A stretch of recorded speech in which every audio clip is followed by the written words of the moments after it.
السلام عليكم ورحمة الله وبركاته. وأنا سلام صاحب يال ملك استوجبت وسعيد حقائي صاحبكي أحمد ستيف. ما أنت وحن وضع وح عصب أيام وضع هرينا وما نصوبن دقي يا ومركي يقول ريسي وان صوبن دقي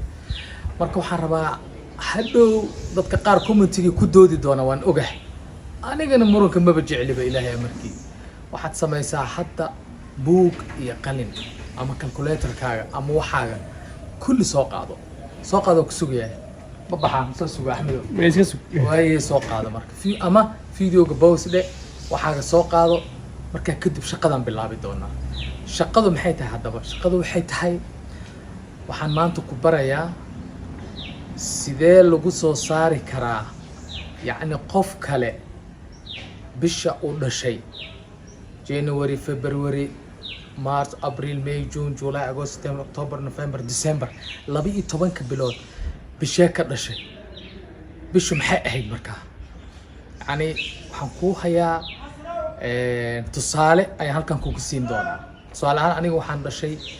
10 iyada oo joogta bisha October soo 10 ma 20keedii yani 20keedii 20 iyadoo joogta 20kii October aan dhashay sanad ma haya waa bishi iyo maalintii inta ay joogtay bishi marka waxaad soo saari kartaa qof kale adiga oo qaacidadan aan ku siinay raacaya ayaad soo saari kartaa marka waxaad leedahay qofku waxaan soo saarayaa maalinta aad dhalatay taariikhda inta ay ahayd iyo bisha aad dhalatay diyaar ma nahay okay tusaalaan marka meeshan ku qoray tusaalahaas aan rabo marka inaan kuu sharxo haddii ilaahay idmo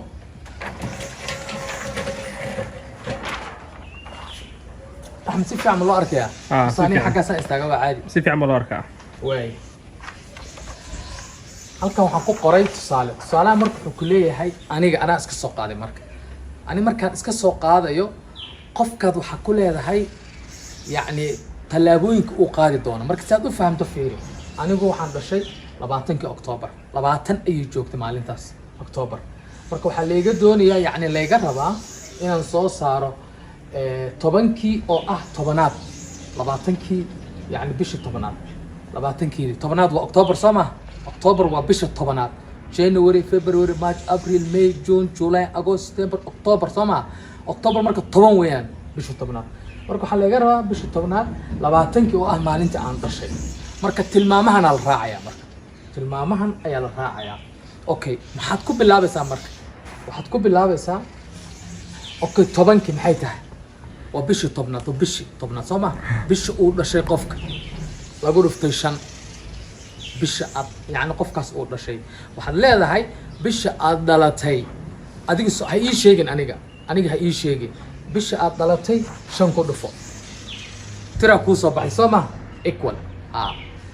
waxa ku dartaa 6 ku dar qofku 6 buu ku daray aniga hadda tusaale ahaan haddaad u fiirsato waxaan dhashay 10kii oo bisha 10aad October ah shan ku dhuftay konton ay noqotay 6 baan ku daray Soomaa 6 baan ku daray 6 baan ku daray marka konton iyo 6 marka qofku waxa leedahay bisha aad dhalatay 5 ku dhuf halkaan ku qorantaa bisha aad dhalatay 5 ku dhuf 6 ku dar 4 yani ku dhufo tirada soo baxday 9 ku dar marka inta joogto waxa lagu darayaa bishi marka bisha lagu darayaa bisha ku daraysa tiradana ku soo baxday hadda marka meesha waxa ka maqan sirta wax lagu soo saari lahaa ku sheegi doona ha iga degdegin laakiin marka hore qaacidadan faham qofku waxa ku leedahay calculator kaaga qabso bisha aad dhalatay haday January ahayd ama January February May bish kasta adoon ii sheegin numberka bisha qor hadda January oo kale waa 1 February waa 2 March waa 3 taas u kala faham tirada qofka tiru qaadanaya waxa leedahay bisha aad dhalatay numberkeeda 5 ku dhufo equal ده okay equal له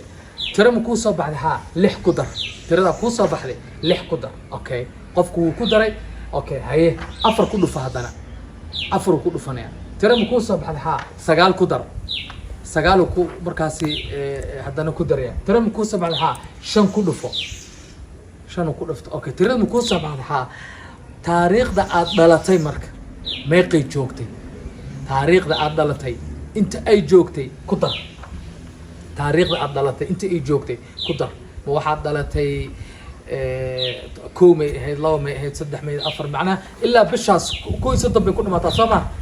inta ay ka joogtay ku dar tirada soo baxda marka tira u soo bixi doonta sidan oo kale aniga hadda qaacidadeedu waa taa bisha aan dhashay 5 aan ku dhuftay 6 aan ku daray 4 aan ku dhuftay 9 aan ku daray bisha aan dhashay inta ay joogto maalintii ayaan ku daray marka waxa ii soo baxday 1185 haddaba sirta axmed oo hadda ma sheega mas video dabban ka dhiga sidee noo dhib yar daawadayaashana hadda in loo sheega fiican waay okay haddaba sirta aad wax ku soo saaraysid waxay tahay oo aad maskaxda ku haynaysid qofku waxa leedahay markuu intan oo dhan soo maro tirada kuu soo baxday ii sheeg tirada kuu soo baxday ii sheeg tiradu kuu sheegaya markuu kuu sheego ayaad waxaad ka jaraysaa 165 tiro kasta oo kuu soo baxda waxaad ka jaraysaa 165 okay hadda aniga 165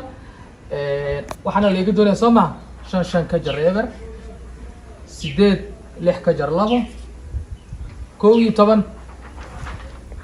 hal ka jar hadaa rabta hal ka jar dheh eber halkana soo deji dhaxda saa u kala maray marka waxaan dhashay 20kii bishii 10aad ayaan dhashay aniga sidaas ayay sax ku tahay waana 20kii bishii 10aad ma la fahmay hadda si fiican filaya sirta marka waxay tahay 165 ha iska sheegin qofka ha u sheegin hayso qaacidadan soo weydii bisha aad dhalatay inta ay joogtay 5 ku dhufo 6 ku dar 4 ku dhufo 9 ku dar 5 ku dar taariikhda maalinta inta ay joogtay ku dar tirama ku soo baxday ha ii sheeg anaa ka soo dhex saaranaya marka kuu sheego 165 ka jar tirada hore waa bishi weeyaan tan intana waa maalinta taariikhda inta ay joogtay aniga hadda si aan kan waa tusaale si aad u fahamto ayaan ugu talagalan u soo qaatay taariikhda aan anigu dhashay okay sorry halkan dabaysha ku badan axmed waa filay inaad haysid iyadoo habaysa soo ma si fiican baan hayaa okay iyadoo dhan haddaan doono saasaan ka dhigi karaa aniga haddaan adaasa ka dhigi karaa soo ma si fiican wata aada uma mahadsantihiin saxab waan filayaa in la fahmay qaacidadan meel ku qorta hana iloobina insha allah waad mahadsantihiin asalaamu calaykum waraxmat ullah